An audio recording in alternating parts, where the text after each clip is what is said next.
Oh, what's up guys, my name's Alex Ultrasack, and weird that my first video about Atlas raids isn't proper content. I want to talk about the stuff that's been going on the server lately, about Jacington and Whiyt, and sort of the controversies that's going on with it, because it's a difficult subject, and even when I'm looking at it, I'm thinking, well, did he or didn't he break the rules? Because the rules are difficult. Having spoken to Zero myself about this, he fully admits that, like, the rules aren't perfect. But if we're going based off what the current rules are, I think technically the Jacington did break the rules. But I want to break down his ban appeal, because it's interesting to see the thought process of some people, and it'll just be interesting. So, he was banned a couple of days ago for 60 days by Whiyt. He's said in his ban appeal that he was banned for recording a screen share. And if you look at the video that he links to, I'll bring it up here now, but I'll also play it for you guys. But the first point that I want to bring up about this is they're using an automatic screen sharing tool, which can go through and search through ghost clients. I was in a call with them when they were talking about getting this. I can't remember what they said it was called. They use this as one of the ways that they make sure that you're not cheating. And I think the Atlas Raids staff team need to sort of decide how they're going to screen share. Because if they're just using this tool, what happens if it's a custom written client that isn't in the database? I know that it's looking for keywords for file names like killaura.json or something like that. But if I was writing my own client, I know it would be a lot of effort to go through for cheating on server. But if I really wanted to not get caught cheating, and I wrote my own client, I wouldn't name any of my hacks files anything remotely similar to what they do. I'd just give them a random string of letters. I think that's where the first thing is sort of wrong, in that using just this screen sharing tool, while yes, it will help massively, it doesn't solve the problem. And I do think that the first step that should have been done when he was frozen was an actual screen share, an actual remote desktop connection, and, you know, just straight up press right shift. It's the first thing you need to do. The one time I actually screen shared someone on Dream Raid, it's the first thing I did. This guy got really cocky about it. I was like, oh no, I'm not cheating, whatever. And I got him straight away. And I know you could have it not use a standard hack key, but you're not gonna just use one tool when it's that easy to get around something like that. And if it really is searching through all the files, surely it would take longer than this to do a whole search. Are you sure, dude? Does it say it expired?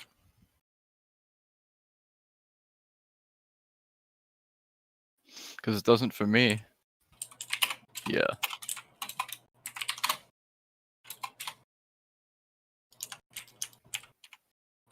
So about 7 seconds, we actually get to the Paladin running. If it can search through your whole computer and search every single one of your files, and like I don't know how Paladin works, but presumably this is how it works. And if it can go through all your files in 7 seconds, then do we want to get Microsoft involved? Do we want to send this to Microsoft? Because if we head over to Windows Defender, we do a quick scan for viruses. In my case, I'm scanning, I think it's something like 30,000 files. I'm being estimated, at the moment, about 2 minutes. So, that can't have gone through his whole file system. There was no actual screen share that took place, which is why I can sort of see why Jacington feels like he's been false banned by Whiyt. But at the same time, the rule specifically states in it, you can't screen share a screen share tool, and that is a screen share tool, so he also has broken the rules.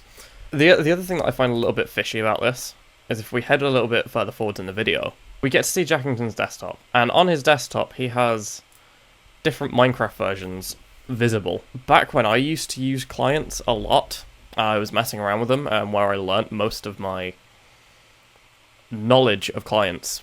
They would be sent in a Minecraft version. And so if we look at the versions that we've got a 1.7, 1.8, and 1.8. On their own, they're not suspicious, but you can rename the jar file, rename the JSON file in Minecraft. In fact, we'll do it now, and I'll show you what you can do.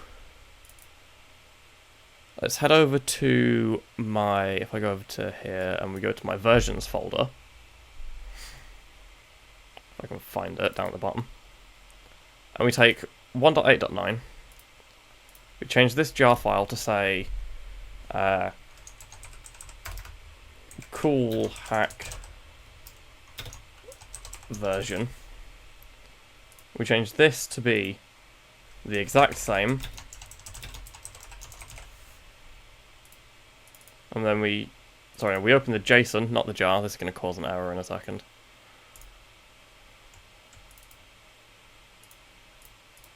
Can I open with Notepad would be appreciated. Atom will do.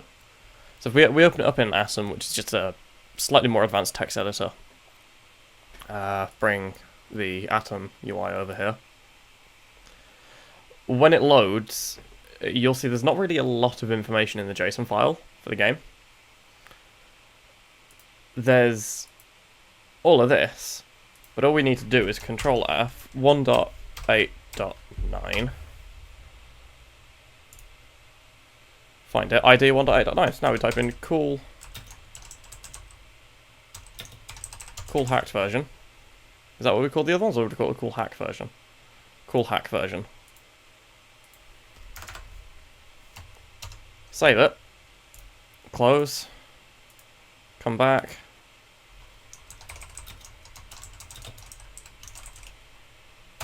Name it cool hack version. And then we go to the Minecraft launcher.